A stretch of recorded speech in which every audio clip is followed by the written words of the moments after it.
नमस्ते प्यारे विद्यार्थियों, मेरे ऑनलाइन यूट्यूब चैनल पे आपका हार्दिक स्वागत और अभिनंदन। आज हम बात करेंगे कक्षा 10 के विज्ञान विषय के अध्याय 8 की जीव जनन कैसे करते हैं। इसका पार्ट फर्स्ट है वो हमने पढ़ लिया था। सेकंड पार्ट में हम कुछ वस्तुनिष्ठ क्वेश्चन और कुछ लघुत्रात्मक क्वेश्चन हैं उनके बारे में चर्चा करेंगे। तो चलिए वीडियो को शुरू करते हैं।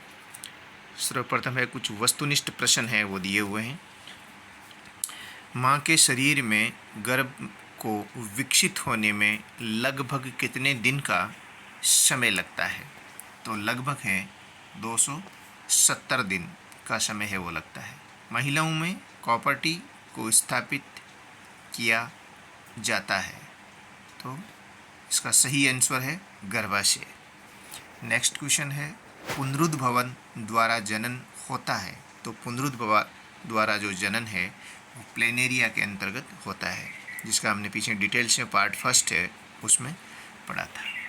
सेकंड है बीजाणु समागम किस में उपस्थित होता है? तो बीजाणु समागम है और राइजोपस नामक कवक के अंतर्गत होता है।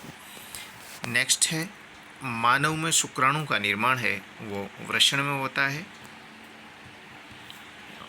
नेक्स्ट क्वेश्चन है, ये थे कुछ वस्तुनिष्ठ क्वेश्चन। अब है अति लघु उत्तरात्मक प्रश्न। देखिए, डीएनए का महत्व बताइए। कोशिका के केंद्रक में पाए जाने वाले गुणसूत्रों के डीएनए के अणु में आनुवंशिक गुणों का संदेश होता है जो जनक से संतति पीढ़ी में जाता है। यानी डीएनए जो है वो कोशिका के केंद्रक में पाया जाता है।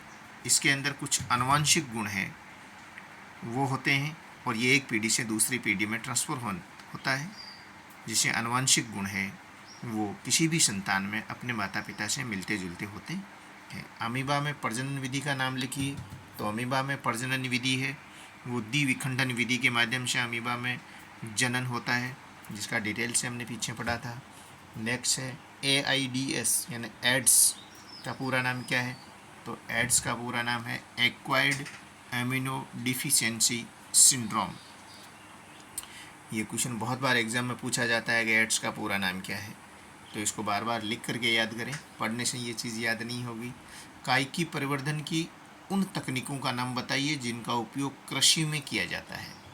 तो कायिकी परिवर्धन का कृषि क्षेत्र में परतन, ये कर्तन है, ये कलम लगाना है ना, रोपण जैसी विधि है। कायिकी परिवर्धन तकनीक का उपयोग कृषि में किया जाता है, यानी कलम लगा के पौधों को तैयार करना है वो कायिकी परिवर्धन विधि में आता है। स्त्रियों में निषेचन फर्टिलाइजेशन कहाँ होता है? तो फिलिपिन ट्यूब में होता है। डीएनए का पूरा नाम क्या है? तो डीएनए का पूरा नाम है डीऑक्सी राइबोज न्यूक्लिक अम्ल। डीऑक्सी राइबोज न्यूक्लिक अम्ल। नेक्स्ट है शुक्राणु क्या होते हैं? तो शुक्राणु सूक्ष्म नर कोशिका होती है जिनमें मुख्यतः आनुवंशिक पदार्थ होते हैं। इनमें एक लंबी पूंछ होती है जो उन्हें मादा जनन कोशिका की ओर तैरने में सहायता करती है। यानी शुक्राणु अपने आप में एक नर कोशिका होती है। ये नर कोशिका मादा कोशिका से मिलकर के निषेचन करती है। शुक्राणु के मुख्य रूप से 3 भाग होते हैं, जिसे सिर, धड़ और पूंछ कहा जाता है। पूंछ इसको गति प्रदान करवाने का काम करती है और सिर भाग में इसके माइटोकॉन्ड्रिया होता है जो उसको एनर्जी प्रदान करने का कार्य करता है और ये गति करके मादा कोशिका तक पहुंचती है जहां उनका निषेचन होकर के जाइगोट बनता है। नेक्स्ट क्वेश्चन है जीवाणु व वायरस जनित यौन संचरित रोग STD के उदाहरण दीजिए। जीवाणु जनित यौन संचरित रोग गोनेरिया, सिफिलिस, ये तो जीवाणु जनित रोग हैं। और वायरस जनित रोग मस्सा और HIV एड्स, ये वायरस जनित रोग हैं जो यौन संचरित रोग हैं। नेक्स्ट कुछ लघुत्रात्मक क्वेश्चन है। फर्स्ट क्वेश्चन दिया हुआ है, डीएनए की प्रतिकृति बनने के साथ साथ दूसरी कोशिकीय संरचनाओं का सर्जन क्यों आवश्यक है? तो जनन की मूल घटना डीएनए की प्रतिकृति बनाना है। जनन कोशिका में इस प्रकार डीएनए की दो प्रतिकृतियां बनती है तथा उनका एक दूसरे से अलग होना आवश्यक होता है, परंतु डीएनए की प्रतिकृति को मूल कोशिका में रखकर दूसरी प्रतिकृति को उससे बाहर निकाल देने से काम नहीं चलेगा, क्योंकि दूसरी प्रतिकृति के पास जैव प्रक्रमों के अनुरक्षण हेतु संगठित कोशिकीय संरचना तो नहीं होगी। इसलिए डीएनए में प्रतिकृति बनने के साथ साथ दूसरी कोशिकीय संरचनाओं का सर्जन भी होता है।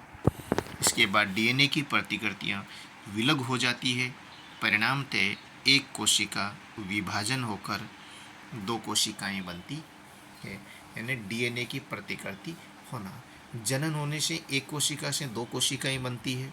हमने अमीबा के अंदर पढ़ा था कि सर्वप्रथम उसका केंद्रक है वो दो भागों में बढ़ता है, फिर वो दूर दूर जाता है। कुछ कोशिका द्रव्य है वो एक केंद्र के चारों तरफ हो जाता है, कुछ कोशिका द्रव्य है वो दूसरे केंद्र के चारों तरफ हो जाता है। केंद्र के अंदर सर्वप्रथम जो विखंडन होता है वो डीएनए का होता है। डीएनए सर्वप्रथम दो भागों में बंट जाता है। डीएनए का दो भागों में बंटना उसकी प्रतिकृति यानी हूबहू इसकी कॉपी बनती है, उसको डीएनए प्रतिकृति कहते हैं। सर्वप्रथम डीएनए दो भागों में बढ़ता है, यानी मूल जनन द्रव्य है वो दो भागों में बट जाता है, और दो भागों में बटना एज ए ओरिजिनल कोशिका का विभाजन वही माना जाता है।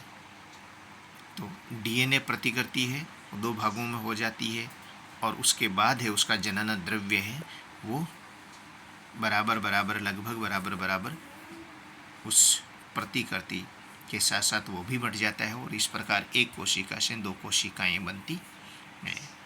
नेक्स्ट है अमीबा में द्विविखंडन विधि का सचित्र वर्णन कीजिए। ये पार्ट फर्स्ट में वैसे हमने पढ़ लिया था।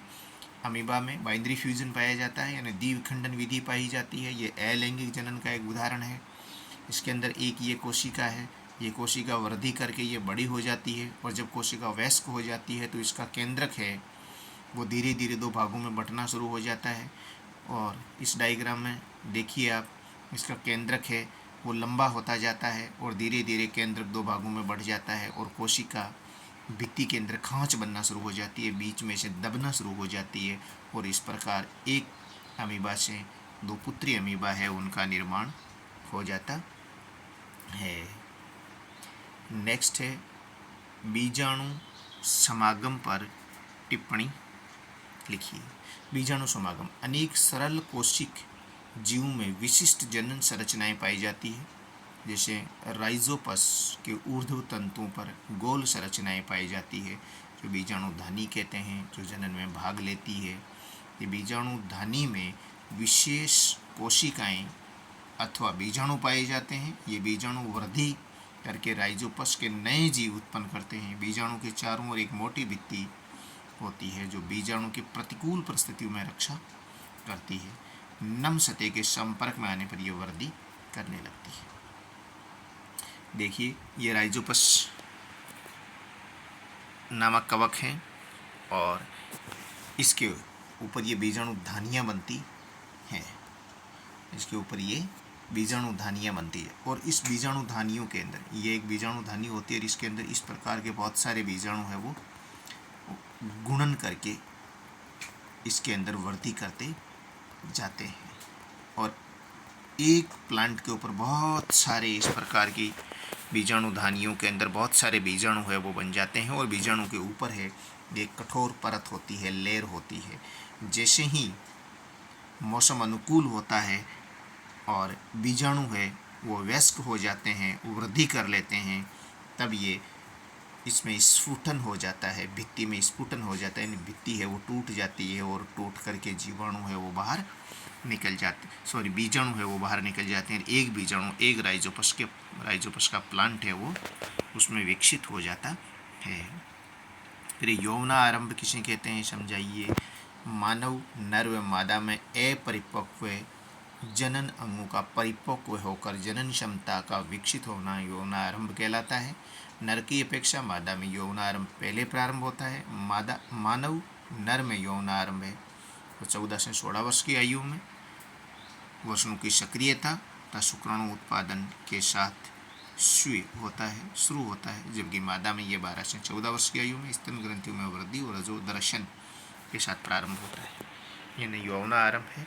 मानव के अंदर नर और मादा के अपरिपक्व जनन अंग जो होते हैं उनका परिपक्व होकर जनन के योग्य हो जाना या जनन क्षमता का विकास हो जाना यौन आरंभ कहलाता है। नर के अंदर ये 14 से 16 वर्ष की उम्र में होता है, जबकि मादा में ये 12 से 14 वर्ष की उम्र के आसपास हो जाता है।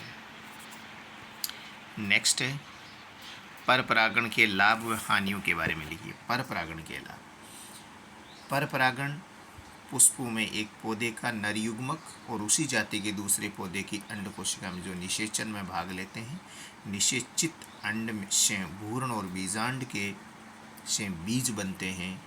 बीज अंकुरित होने पर भ्रूण से नई संतति बनती है जिसमें 2 मात्र कोशिक पौधों के कुछ लक्षण आ जाते हैं। ये संतति नए गुण वाली होती है। इसके बीज अधिक जीवन क्षम होते हैं। परपरागण है वो एक पौधे का नर युग्मक उसी जाति के दूसरे फूल के अंड कोशिका तक स्थानांतरित होकर के स्त्री केसर के साथ निषेचन होना परपरागण कहलाता है। परपरागण में जो नई संतति बनती है वो मात्र कोशिका के लक्षणों से कुछ भिन्नता पाई जाती है। नए गुण वाली संतति बनती है। इसके बीज अधिक जीवन क्षम होते हैं और इससे बनने वाले जो पौधे होते हैं उनके परिणाम है वो मात्र कोशिका से या मात्र पौधों से कहीं अधिक होते हैं। यौन आरंभ के समय मानव नर में होने वाले परिवर्तन का उल्लेख कीजिए। ये क्वेश्चन हमने पीछे पढ़ लिया था कि यौन आरंभ के समय मानव शरीर में नर में क्या परिवर्तन होते हैं। तो शीशन, वृषण कोषों, प्रोस्टेट ग्रंथि, शुक्राशय ग्रंथि आदि के आकार में वृद्धि होती है। वृषण के आकार में वृद्धि होती है। शुक्राणु जन्म प्रारंभ हो जाता है। आवाज़ में भारीपन हो जाता है। शरीर के विभिन्न क्षेत्र जैसे चेहरे हैं, वक्ष है, श्रोणी भाग है, उनमें बाल है वो वृद्धि करने लग जाते हैं। शरीर में तीव्र वृद्धि और वक्षीय क्षेत्र में वृद्धि होना शुरू हो जाती है। टेस्टोस्टेरोन, FSH, LH इत्यादि हार्मोन के स्राव में वृद्धि हो जाती है। मादा की ओर मनोवैज्ञानिक आकर्षण है वो बढ़ जाता है। ये है नर में परिवर्तन होते हैं। नेक्स्ट है प्लेज्मोडियम में बहुविखंडन को समझाइए। मलेरिया परजीवी प्लेज्मोडियम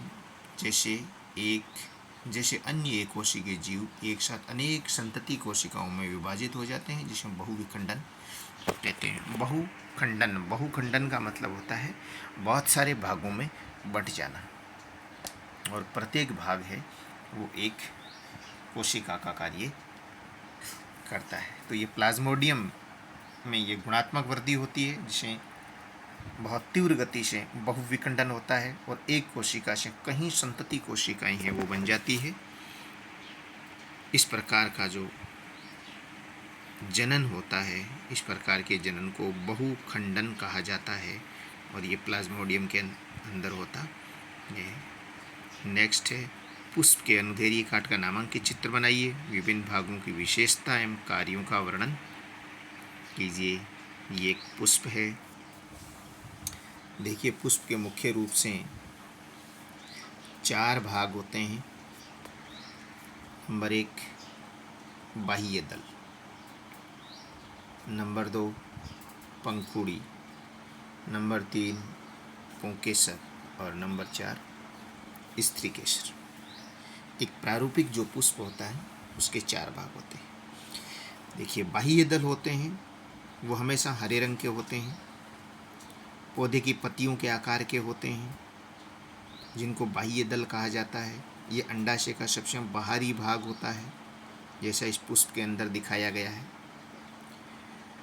दूसरा, अंतः दल भी कह सकते हैं, पंखुड़ी भी कह सकते हैं, दल भी कह सकते हैं। ये रंगीन होते हैं, जिससे पुष्प की सुंदरता है वो बढ़ती है। ये अंतः दल कहलाते हैं। ग्रीन वाले बाह्य दल कहलाते हैं। बाह्य दल होते हैं वो हमेशा हरित लवक की उपस्थिति के कारण हरे होते हैं। अंतः दल या पंखुड़ियाँ जो होती है वो हरे रंग की नहीं होकर के अन्य किसी कलर की होती है, क्योंकि इनमें हरित लवक नहीं पाया जाता है। तीसरा, इसके अंदर जो पुंकेसर होते हैं या नर भाग होता है या नर कोशिका से संबंधित जो संरचनाएं होती है, जिनको हम पुंकेसर कहते हैं। पुंकेसरों की संख्या अलग अलग पुष्पों में अलग अलग प्रकार की होती है। पुंकेसर का जो सबसे नीचे का भाग होता है वो अंडाशय से चिपका हुआ रहता है। यहाँ देखिए आप, वो सबसे ऊपर का भाग है वो पराग कोश होता है, जिसके अंदर पराग कण होते हैं। इनकी संख्या अलग अलग पुष्पों में अलग अलग होती है। कुछ में 1 होती है, कुछ में 2 होती है, कुछ में 3 होती है, 4 होती है, 6 होती है, 8 होती है। इस प्रकार है वो पुंकेसरों की संख्या होती है। ये नर भाग होता है। चौथा भाग स्त्री केसर होता है, जिसे जायांग भी कहा जाता है। इसका सबसे डाउन भाग है वो अंडाशय के ऊपर होता है। सबसे ऊपर का भाग है वो वर्तिकाग्र कहलाता है। ऊपर का प्लेटफॉर्म टाइप संरचना होती है, जिसको वर्तिकाग्र कहते हैं, और नलिका समान जो संरचना होती है उसको वर्तिका कहा जाता है। इस प्रकार किसी एक प्रारूपिक पुष्प की संरचना में मुख्यतः 4 भाग होते हैं। नेक्स्ट है अंकुरण किसे कहते हैं। चने के बीज की संरचना का सचित्र है, वो वर्णन कीजिए। चने के बीज का डायग्राम हमने जो इसका पार्ट फर्स्ट बनाया था उसमें देखिएगा आप, द्विबीजपत्री प्लांट है, उसमें दिया हुआ है बीज में भावी पौधा अथवा भ्रूण होता है, उपयुक्त परिस्थितियों में नवोद्भिद में विकसित हो जाता है। इस प्रक्रम को अंकुरण कहते हैं। चने के बीज की संरचना जानने के लिए चने के कुछ बीजों को एक रात जल में भिगोते हैं। पश्चात भीगे हुए बीजों को कपड़े में ढक कर 1 दिन के लिए रख देते हैं। इस बात का विशेष ध्यान रखा जाता है कि बीज सूखने न पाएँ। अब भीगे हुए बीजों का छिलका हटाते हैं और इस छिलके को बीजावरण कहते हैं। बीजावरण को हटाने पर उपस्थित 2 पत्रों के समान संरचना दिखाई देती है, जिनको बीज पत्र कहा जाता है, जिनमें खाद्य पदार्थ संचित होता है। बीज पत्रों के बीज में भ्रूण है उसका होता है, यानी एक बीज का नवोद्भिद प्लांट में विकसित होना, जिसके 2 भाग, एक मूलांकुर और एक प्रांकुर बनता है। इस प्रक्रम को अंकुरण कहा जाता है। चने का बीज है वो द्विबीजपत्री प्लांट होता है। जब हम उसको कुछ समय के लिए भिगो कर रखते हैं या ज़मीन के अंदर डालते हैं तो उसके बीज पत्र है वो बाहर निकलते हैं। 2 पत्तियों जैसी संरचनाएं होती है जो कठोर और मोटी होती है, उनको बीज पत्र कहा जाता है और उनसे भ्रूण का विकास होता है। नेक्स्ट है अलैंगिक जनन किसे कहते हैं। इसकी प्रमुख विधियों का वर्णन कीजिए। जनन का वह प्रकार जिसमें संतति का निर्माण बिना युग्मक संलयन के एकल जीव द्वारा होता है, अलैंगिक जनन कहलाता है। अलैंगिक जनन के अनेक प्रकार है। विखंडन जो अभी हमने पढ़ा अमीबा के अंदर होता है। खंडन जो हमने पार्ट फर्स्ट के अंदर पढ़ लिया है, स्पाइरोगायरा के अंदर होता है। पुनरुद्भवन जो रीजनरेशन हाइड्रा और प्लेनेरिया नामक जीवों के अंदर होता है, जिसकी डिटेल स्टडी हमने पीछे पढ़ लिया था। इसके डायग्राम है वो यहाँ दिए हुए हैं, एक बार आप पढ़ सकते हैं इनको। मुकुलन जो हाइड्रा के अंदर होता है, इसमें मुकुल या बड बनता है, तो इसको भी आप एक बार पुनः पढ़ें। हमने इसको पार्ट फर्स्ट के अंदर पढ़ लिया है। एक बार दोबारा आप याद करने की परिस्थिति के अनुसार यहाँ से इसको पढ़ें, याद करें, समझें, डायग्राम को बार बार बना करके प्रैक्टिस करें। कायिकी परिवर्धन अलैंगिक जनन की 5वीं विधि है, जो गुलाब, अंगूर, गन्ना जैसे पौधों के अंदर कायिकी परिवर्धन होता है, जिसमें कलम लगाना भी कहा जाता है। और ये था लेसन नंबर 8 जीव जनन कैसे करते हैं। बहुत सारे क्वेश्चनों की बातचीत हुई। क्वेश्चनों को आप बार बार पढ़ें, याद करें, लिखने की प्रैक्टिस है वो डालें और चित्र जो है उनको बार बार बनाएं। Thank you. मेरा चैनल ML सारण को आप ज़रूर सब्सक्राइब करें और अपने दोस्तों के पास शेयर ज़रूर करें। धन्यवाद।